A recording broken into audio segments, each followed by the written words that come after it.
నిన్న గౌరవ ముఖ్యమంత్రి గారు అట్లానే ఆఫీసర్స్ అందరు కలిసి ఒక ప్రజెంటేషన్ పెట్టిండ్రు. పెట్టి అందులో చాలా విషయాలు చెప్పిండ్రు. పోనీ నిన్ననన్న డిపిఆర్ చూపిస్తారేమో అనుకుంటే ఓన్లీ ఫేజ్ 1కి సంబంధించి మాత్రమే నిన్న ప్రజెంటేషన్ ఇచ్చారు. అంటే జనరల్గా మనం ఇల్లు కట్టాలనుకుంటే మొత్తం టోటల్ ఇల్లు ఇట్లా వస్తుంది అని ఆర్కిటెక్ట్ మనకు చెప్పిన తర్వాత బేస్మెంట్ కడతాం, ఇంకోటి చేస్తాం, స్లాబ్ వేసుకుంటాం, ఒక్కొక్క ఫ్లోర్ కట్టుకుంటూ పోతాం. కాకపోతే ఇలా మూసీలో ఏం చేస్తున్నారంటే ఓన్లీ బేస్మెంట్కి సంబంధించిన డిజైన్ గిట్లుంటుంది అని చూపిస్తున్నారు. ఇల్లు ఏంది, ఇల్లు స్ట్రక్చర్ ఏంది, దానివల్ల తెలంగాణ ప్రజలకు ఉపయోగం ఏంది, దీనివల్ల ఎంత ఆదాయం జనరేట్ అవుతుంది, ఏం జరుగుతుంది అని సంపూర్ణంగా మాత్రం ఒక పిక్చర్ గవర్నమెంట్ ఇస్తలేదు. ఆ ఇవ్వకపోవడంలోనే మోసం ఉంది అనేటటువంటిది తెలంగాణ జాగృతి ఇవాళ ప్రభుత్వం మీద ఆరోపణ చేస్తూ ఉన్నది.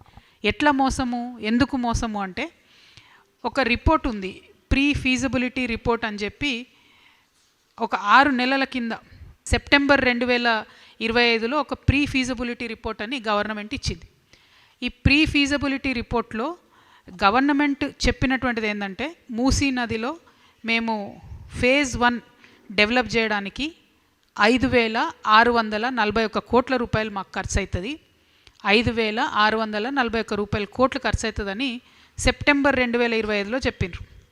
నిన్న ముఖ్యమంత్రి గారు ప్రజెంటేషన్ ఇచ్చే టైంకి 2 రోజుల కింద ఇచ్చిన టైంకి వాళ్ళు ఇచ్చినటువంటి అమౌంట్ ఎంత అంటే 6,500 నుంచి 7,000 కోట్ల రూపాయలు అవుతుందని చెప్పిండ్రు.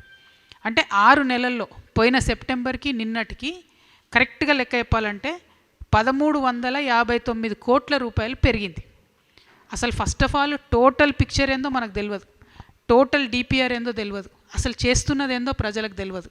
కానీ డబ్బులు మాత్రం 6 నెలల్లో దాదాపు 1,400 కోట్ల రూపాయలు పెరిగింది. మరి పెరిగిన ఖర్చు దేనికోసం, ఎవరికి ఇస్తున్నారు, ఎందుకోసం ఇస్తున్నారు, దీని మీద స్పష్టత లేదు.